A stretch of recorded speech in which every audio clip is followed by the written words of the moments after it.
Contempt की proceeding है। जी contempt is between the contemnor and the court.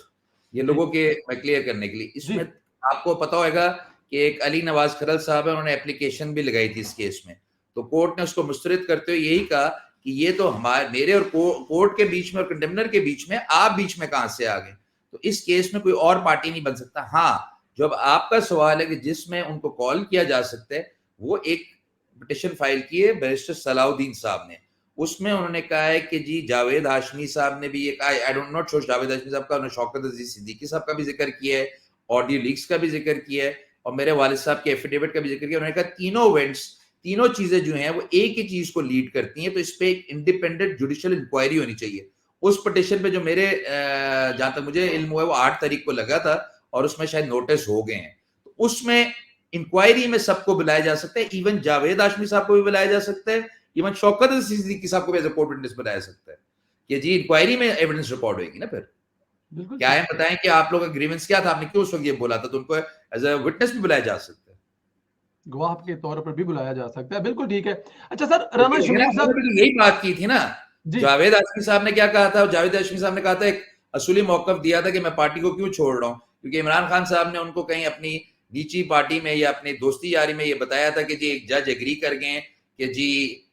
जब वो आएंगे तो वो नवाज शरीफ को डिसमिस कर देंगे। ये ऑन एयर बात है, मैं कोई ऐसी बात नहीं कर रहा जो कोई अनोखी बात है, ये सारा मेरे ख्याल से यूट्यूब पे भी मिल जाएगा मटेरियल। तो उन्होंने यही कहा था कि जी ऐसी सियासत मैं नहीं करता जहां ये तो डिक्टेटर वाली बात हुई ना कि you politically engineering the elections, तो इसलिए मसूली मौके पे छोड़ा। और फिर शौकत अजीज सिद्दीकी साहब ने भी यही स्टांस लिया था कि जी नवाज शरीफ साहब के केसेस में रोस्टर फिक्सेशंस में इन्वॉल्वमेंट हो रही है, और यही तो बात उन्होंने कही थी, और इसी पे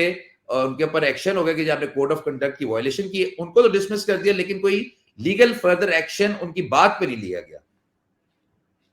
बिल्कुल ठीक कह रहे हैं, एक लड़ी में चीजें आई जा रही हैं। सर, अगर राणा साहब की जो गवाही है, साकम निसार की ऑडियो, दोनों दुरुस्त साबित हो जाते हैं तो हुकूमत पर क्या असर पड़ सकता है? और वो साकम तो निसार बहुत के बड़ा खिलाफ इम्पैक्ट असर पड़ता है कि जी फिर तो जावेद हाशमी साहब की बात भी की जाएगी कि जावेद हाशमी साहब किनके बारे में, किन जज के बारे में कह रहे थे, शौकत अजीज सिद्दीकी साहब जो कह रहे थे वो पूछा जाएगा, क्योंकि देखिए फिर तो इलेक्शन पूरा रिग्ड हो गया।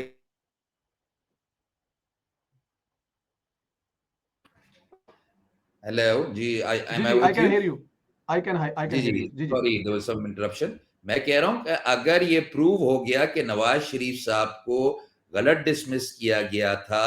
और उसमें इन्वॉल्वमेंट थी किसी हद तक, अगर ये प्रूव हो जाता है और ये आगे फिर ताने बाने मिलते हैं कि जी वो सब कुछ किसको बेनिफिट करेंगे, बेनिफिशियरी कौन था इन सब के लिए, किसके लिए ये रचाया जा सकता है, कि एक पार्टी को लाने के लिए होता है ना कि नेक्स्ट इलेक्शंस आ रहे थे, तो वो फिर जी ऑब्वियसली जब ये बात इस तक पहुंचेगी तो पार्लियामेंट में भी उठेगी कि जी अब आपके पास क्या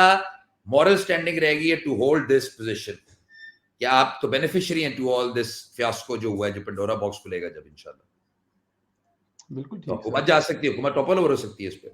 इंशाल्लाह जब इस प्रूफ पर हो गया तो। अगर ये प्रूफ हो गया तो हुकूमत जा भी सकती है। बिल्कुल ठीक है बिल्कुल, ये। देखिए ये तो लोगों का लीगल राइट होएगा कि मूव कर दें मोशन, कोर्ट उधर ही पार्लियामेंट में ही कर दें, कोर्ट जाने की जरूरत भी नहीं है कि जी ये बताएं ना, जस्टिफाई करें कि ये सारा कुछ फिर किसके लिए किया गया था। देखें किसी के लिए किया जाता है ना, सारा एग्जीक्यूट जो प्लान किया जाता है किसी पर्पस के लिए किया जाता है, ऐसे तो नहीं किया होगा किसी ने कि जी ऐसे ही डिसमिस कर दें नवाज शरीफ साहब को विद ऑल ड्यू रिस्पेक्ट। वो तो फिर एक विद ऑल ड्यू रिस्पेक्ट, क्योंकि वो एक जजमेंट उसमें आ चुकी है, उस पर हम डिस्कशन कर सकते हैं, लेकिन वो जो सुप्रीम कोर्ट की डायरेक्शन है दैट इज बाइंडिंग अनलेस वो रीविजिट होती है, ये भी मैं बता दूं, वो नवाज शरीफ पे बाइंडिंग रहेगी unless and until revisited by the Supreme Court itself, honourable Supreme Court जी। और बिल्कुल रीविजिट ठीक हो सकती है, पहले भी जजमेंट रीविजिट हुई है जहां ये